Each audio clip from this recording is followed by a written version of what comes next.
Dzień dobry, Warszawo. Jestem Dawid. Dzień dobry, jestem Vladimír.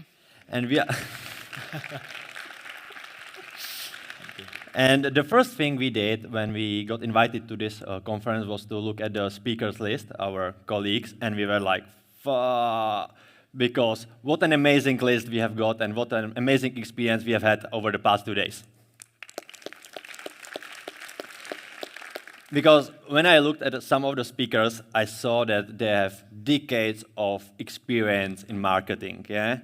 I barely have decades of experience in life. Yeah, so that's very, very stressful for you to be on the stage. So, but we wanted to turn this disadvantage into an advantage, because me and Vladimír, we have got 5 wins in Young Lions competition with some global bronze from Cannes and global shortlist from Cannes. It's basically a competition where you have got 24 hours to solve a brief, and the brief is only for marketers and creatives under 30 years old. So it usually tries to aim on something that young people deal with. So if you add one and one together, you have got our talk about young people. And we are very grateful that we got put into this slot after Thomas. Yeah. But we can pretend, or I can be like him when he was young and pretend that people over 30 years old and their keynotes don't exist. But I think that wouldn't be fair, because we agree with him. We think that you shouldn't forget the past, but you shouldn't also ignore the present in order to be relevant in the future. Yeah. So our starting point was that everybody these days wants to talk to young people. I mean, at least with almost every brief that we get, there's a request to talk to Gen Z, you know. And I'm pretty sure whether you are writing the briefs, receiving the briefs, whichever part of the business are you in, that you probably have the similar requests, right? Everybody wants to know how to address these people, the Gen Z, the myth, the legend, you know. So many things were said about them already, and yet here we are yapping about them again. But we were trying to suggest that maybe we should all, as an industry, take a little bit different perspective, you know, and try to listen really carefully to them first. Because if we get better in listening, it might help us all, you know, to get obviously the information, to assess it, and then maybe create better creative outputs with better results, I would say. You might also really listen to us for a long time, because we don't have any timer, so we will try to guess the situation. We will try our best to be short. But there's a good news for all of us who are willing to listen, because young people, they love to share. Not only share, they actually love to overshare. What does oversharing mean? Basically, we are a generation that was bred by social media. We have absolutely different perspective about privacy and what should be private and what shouldn't be private. We'll show you a lot of things that you might go like, is there some like internet footprint and digital footprint, and you might be embarrassed later? Well, we don't care. We like to share, we like to overshare. So up to you is only one single step. And the one single step is to know where to go. Yeah? We will tell you everything. The only thing you need to know is where to go. And honestly, I think it's time for everybody here, because even Vatican has been figuring it out lately. Eh? This is Luca, and it's basically an anime narrative in Vatican communication. And I believe you don't want to be a person, a brand, a company that is less nimble, less agile, and less trendy than Vatican. So, yeah, you should be really motivated to listen to us, and not only us, but to young people after our talk. Yeah. On the other hand, we promise that we won't be using many of these buzzwords that you keep hearing probably everywhere else, like Skibidi, Slay, Delulu, Ohio, Riz, whatever. It's obviously nice to know the lingo of the Gen Z, but you know, without going a little bit deeper, it's just a superficial knowledge, and if you use it incorrectly, they will laugh at you, and nobody wants that. So what we will try to do is to dig a little bit deeper than that. Also, it takes like 5 minutes to Google those stuff, so yeah, it would be quite angry if our talk was about this. Dig deeper, Vladia said, and dig deeper you will, because what's important before you start listening is to understand how to listen. And the first thing you should think about is that you should listen in detail. In detail, why you ask? Well, because we are a generation of contrast. It's not about keynotes of contrast, but a generation of contrast. We are a generation that can't be summed up by one number, one arbitrary number, or one arbitrary statement. We are not like that, and we will show you a multiple example when we as a generation, we say one thing, and we do the other, or we do one thing, and we say the other, or in some cases we say one thing, and we say something absolutely else, or we do one thing, and do nothing. So let's look at some contrast. Yeah, so this generation, without a doubt, it's the most connected one up to date. I mean, everybody has their online presence, almost everybody has their social media presence. You can connect to virtually anybody, anywhere, at any time you want. And yet, every third person of our generation feels lonely. It's actually that bad that we have an official term for that. It's called loneliness epidemic. Yeah, so we are not doing good, even though we should be more connected than ever. Another contrast would be about meeting online, because meeting platform online, which would be social media or dating apps, is the #1 place where young people meet nowadays. However, they recall something that we can name as swipe fatigue. They are basically tired of it, you know. There used to be this dopamine rush from the dating apps when you matched with someone and you were liked by somebody that you liked, so it all seemed good. You've seen the bright future, you know, coming. It was the dopamine rush that the dating apps were kind of running on. But right now, the situation is different, and they express this swipe fatigue because it's overcrowded with people. They are not getting the results that they hoped for. You know, their desires are basically not met, and they are getting tired of the swiping. So that's why many of them are actually leaving the dating apps and going to more conservative ways how to meet people. And they are also going back to more conservative value. So one of the core values that they named they want in their future partner or in their partner in general was honesty, which, I mean, it sounds nice, it sounds wonderful, right? All of us want someone who is honest to them, but at the same time, 93% of Generation Z admitted that they cheated on their partner at least once in their life, or had been with someone that had a partner at that time. This is data from Czech Republic. I hope it's better here in Poland, yeah? But honesty, well, yeah, it's alarming. At least they are honest in anonymous questionnaire, so we marketers have that going for us at least. And you might ask us, can we push it even further? And my answer would be yes, we can, because let's take something even like, let's say, more popular. It's inclusivity. It's inclusive, that we are a generation that has its value about that we should think about all the people the same. We should treat all the people the same, no matter where they come from, no matter what their accent are, no matter their skin color, no matter basically anything. Yeah, we should treat all the people the same. Are we though? Do we though? Yeah. So guess how many of the iPhone users from this generation wouldn't date someone solely for the reason that they are using an Android phone? You don't need to actually guess. We don't do audience participation in Czech Republic as well, so we will just show you. It's 22%, right? So every fifth Gen Z who owns an iPhone said that it's so off-putting for them that somebody has an Android that they wouldn't date them. So you can literally say that for this generation, receiving a green text from Android is actually a big red flag. Well, green text, let's talk about sustainability.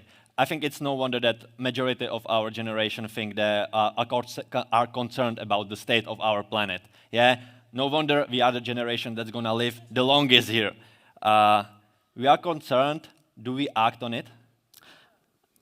Yes, thank you for the audience participation. No, 44% of them are shopping each month on Shein, respectively 41% on Temu. So if you know a thing or two about those two platforms, the way they are producing stuff, the way they are shipping stuff, delivering stuff, you can say that it's anything but environmentally friendly. It's actually quite toxic, like the colors that's going to follow.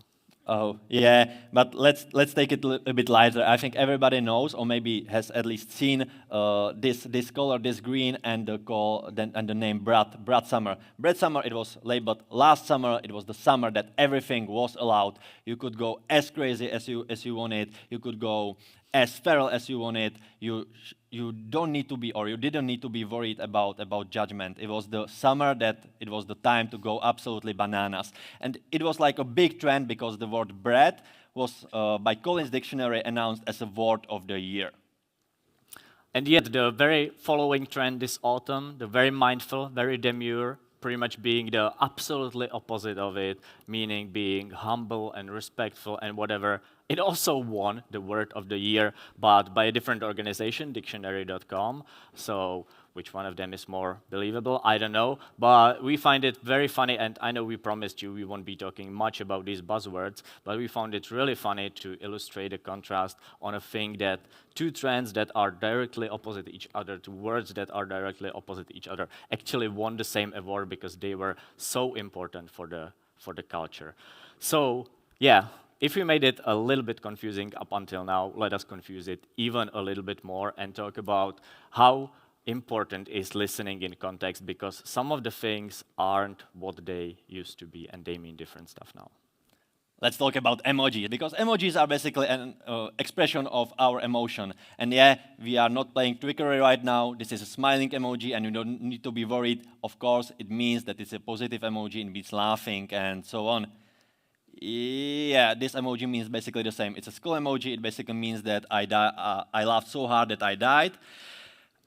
So you might take it in a different context, but if a gender sent you this emoji, it's basically laughing. Let's make it even more confusing. This also means laughing. Yeah, it's literally, it's a crying emoji, but now it means that I laugh so hard that I'm crying, and the difference between smiling emoji and crying emoji is basically non-existent. Yeah, maybe you could say, or if you're gonna pull it at home today, those emojis, your daughter or your son might say that it's a bit sarcastic. Like the skull is a bit sarcastic, the crying emoji is a bit sarcastic. But honestly, everything we do, everything we say is a bit sarcastic, so it evens out. Yeah, and now for the cowboy, right? So this is what laughing through tears actually means. No tears to be visible here. He looks quite nice, but this is the emoji to express that you are sort of feeling depressed, definitely used as a sarcastic and not the absolutely nice feeling. And now the next one, the smiley, the OG emoji, the original one that used to convey a nice feeling to the texter. Well, now if you receive it from a Gen Z, it might be a bit passive-aggressive thing, so you don't want to see that. You'd probably receive it from someone you'd been ghosting for days or something like that, so it's not very good. And then we come to the thumbs up, the ultimate favorite emoji of all the dads around the world. Well, if you receive it from the Gen Z, again, it's not really good. It basically means, I can't say it really, F you. Yeah. Yeah. So that's why we believe that simply looking at the data isn't really enough, and we need to look into the actual stories. Yeah. Screw the data, look into stories. We started the presentation by telling you that we will tell you where to look. It's not surprising, it's online, but the fact why is maybe a bit surprising, because Gen Z, they are the first generation ever that feel more like themselves online than offline. So if you want the most authentic stories, if you are looking for a truth, then you need to go online. But yeah, the online is pretty vast space, is it, right? So let's get into some specific. The most obvious would be Reddit, because there are subreddits literally called confessions, true of my chest. So imagine online confession booths that you could also witness, that you could read the content. And if someone is confessing online, there is no incentive for lying. So you can be assured that at least there is some truth in that. That's the first thing on the Reddit. The second thing on Reddit would be there is a subreddit called Ask Reddit, and you can ask users about different questions. And there are questions like, what brand do you love and why? Or what brand do you really hate and why?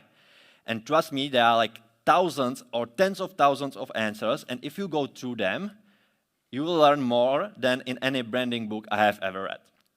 So this is the first thing. And the more non-obvious thing would be Twitch. Twitch is a streaming platform. There are like hundreds, thousands of streamers streaming at one time. And I'm not talking about streamers that have thousands or tens of thousands viewers. I'm talking about streamers that have, let's say, 5, 3, 10, 15 at most viewers. And you basically, why streamers stream? Because they want your attention. So you're exchanging your attention for the streamer's interaction. And you can ask him or her anything. It's a brilliant one-on-one qualitative research methodology.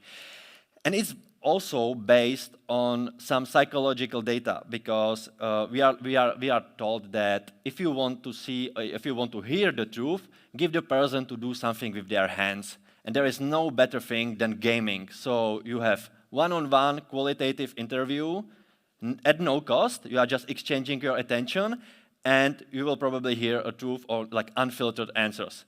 Isn't it great? And that's not all, because you can go even deeper. We talk about social media, but what about social media within a social media?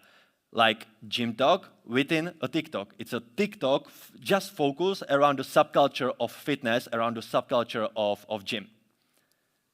Yeah, now our next section is about listening with passcodes. It's basically little cheats, little ways how you can get into the subcultures, you know, and learn a little bit more about them. So, for example, like there was the gym talk, but we are going to show you some other. So when you are searching for something next time, presumably it's on TikTok, which is the search engine #1 for this generation. You might want to use some of those, like, for example, adding core to your search. And that has a variety of use. I mean, you can see the aesthetics of these beautiful houses. That's called cottagecore, you know. You might want to use it if you're decorating your apartment or if you're furnishing your house, doing your Airbnb, whatever. You might want to look into this aesthetics that's been really running. But there's also a Shrek-core that's uniting the content and the people who love this green ogre who wouldn't love them. And there is also like fashionable use. So, for example, in an office core, you will find like ways and tips how to style to make your business look really good and to be 90s KDMOs who wouldn't want that. So core is basically synonymous for some culture or for some subculture. If you would like to learn most about how things are influencing other things, then you might not use core, but you might use ification. Let's say if you are curious how Kim Kardashian influences fashion, then you would use Kim Kardification of fashion. If you are there is a documented thing that's called La Big Macification of French life. Yeah, how U.S. culture influences French culture and basically like steamrolls the French culture. Or there is Gen Z-ification of royal couple based on the Netflix series. So if you are wondering how something influence something else, then you use the passcode something-ification.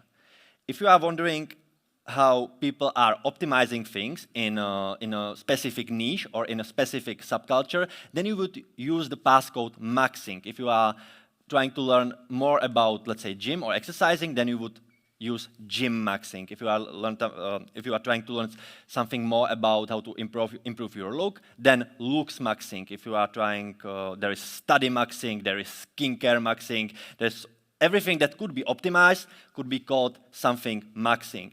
And you might ask, like, why should you do that? Imagine that you are a beauty brand. Imagine that you are a skincare brand. The amount of insights and the amount of value that you will use under, let's say, skincare maxing, that's out there in the real world. Trust me, you have to try it. Yeah, but it's not only about what you are looking for, but it's also about where you are looking for it. So we highly suggest that the next time you're searching for something, don't forget about the comment section. I mean, everybody is looking for the videos and photos, that's really sure, but hidden from the plain sight, there's the comment section, and believe us, this is the place where you will find the most real insights, the most real views, also the most unhinged jokes that are there, so it's definitely worth it. And The comment section is even so rich that there was a trend created, like going straight to the comment section because users knew when there was a new video published, for example, that was really polarizing. They knew that in the comments there will be like real gems to look for, really, really funny stuff. And now, we talked a lot about online, obviously, but if you want to leverage all of this in the offline world, in the real world, you obviously can.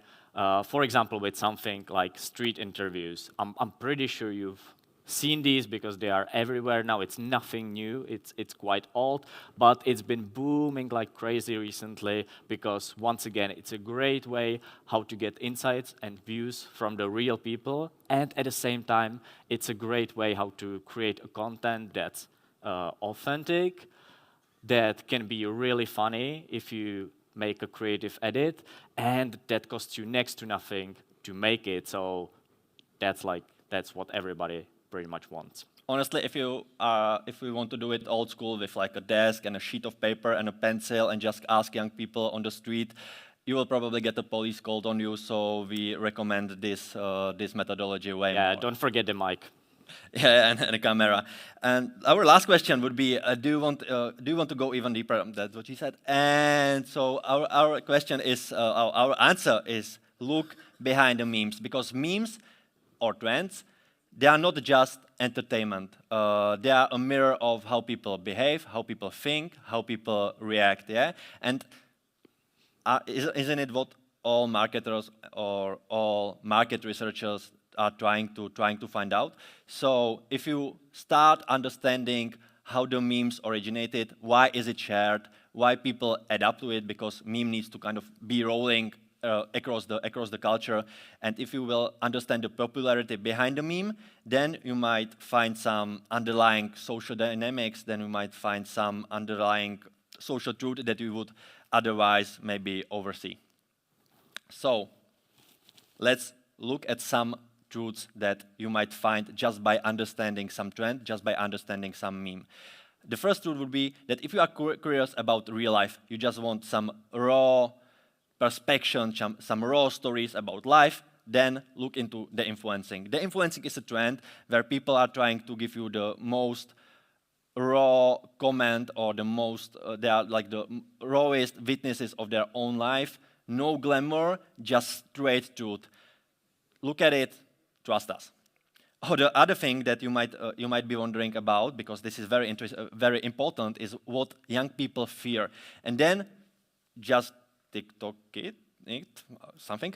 Just TikTok it, losing aura points, because imagine aura points are a social currency. It's some sort of social credit among your peer group. And losing your social credit, being embarrassed in front of your friends, trust us, is the worst fear that a young guy or young girl can get, right? So if you find out, and you will find out if you're gonna listen, what could cause it, now you have some more insight for your next campaign, for your next communication, or for whatever you would need. Yeah, losing points, that's a big no-no, just like in this other example. So if you want to find what they find uncool, there's this trend or meme that's called "he or she is 10 out of 10, but." Thank you. Meaning that the person is on the scale of looks, they are first class, they have like the 10 points out of 10, you know, but there might be some personality trait that will deduct them some points.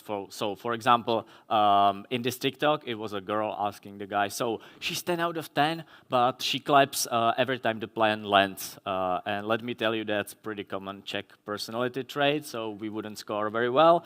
And anyway, the guy was like, oh, then she would be like 4 out of 10, meaning he would deduct 6 virtual points. So he finds it like really uncool personality trait, right? And if you look behind this, once again, you can find a great insight on what these people perceive cool and uncool when it comes to fashion, or what they perceive to be cool and uncool when it comes to music, when it comes to social behavior like smoking or drinking. Is it cool? Are you going to deduct too many points so it's uncool for you? Who knows? And there's this one, if you are curious about the drama, and we all are, if you want to see the real dirt. So there's something that's quite new. David was sending me this video like last week, I believe. It's pretty similar to the Reddit confessions, actually, but this time it's happening on camera. No anonymous, it's just straight there. It's called We Listen, We Don't Judge. Sometimes when the cats throw up, I act like I didn't see it, but I did see it, so you would clean it. That was gonna be one of mine! Yeah, so the little stories between partners, between siblings, between friends, just like that. As everything has a scale, so we find this funny, but those confessions, they go pretty hardcore if you look hard enough. And let's end with something very light, such as perception of gender differences. So if you are curious about perception of gender differences, there is meme and there is some trend for it. What's great that every meme or every trend has its anti-trend. So thanks to the power of internet, now we can see the point of view of, let's say, of women on the gender issue, but we also can see the point of view of men on the gender issue. So let's get into that. The women point of view is called women in the male fields. It kind of mocks the narrative in the women in the male-dominated fields, which is some like diversity and inclusion movement. But it works like this. I'm on some dumb shit. By the way, what he say? He can tell I ain't missing no meals. Come through and fuck him in my automobile. So yeah, Nicki Minaj, Anaconda, very empowering song. And the whole meme, the whole trend works on contrast, works on that men do these things, but if you imagine a woman doing these things, then your head would like blow, yeah, or it wouldn't be fair. And this trend or this meme, it can go even deeper. If you are more interested about some family relationship, let's say a relationship between a father and a daughter, then just TikTok it. Women in the father's field, and it's basically the same execution, but with different relationships. So you see the rabbit holes, they can go quite deep. On the opposite side, we have a meme called Chill Guy. This is even more fresh than the women in the male fields. This is like the meme number one, I think, right now. Look into the present, not into the past. And this basically mocks the overreaction, or the perceived overreaction of women, because we guys, we are just like chill guys, and I don't understand why you are so stressed about everything. So yeah, what we've seen was like many information, and it might seem like a lot of work to follow all of this. Not gonna lie to you, it's a lot of work, but actually most of the time it's pretty funny. Anyway, we tried to boil it down, and on this bit.ly link we put together some sources and newsletters that we like to follow. If you want to follow them too, it might get you started on this. It's bit.ly/Zaraguza ID as in Innovation Day.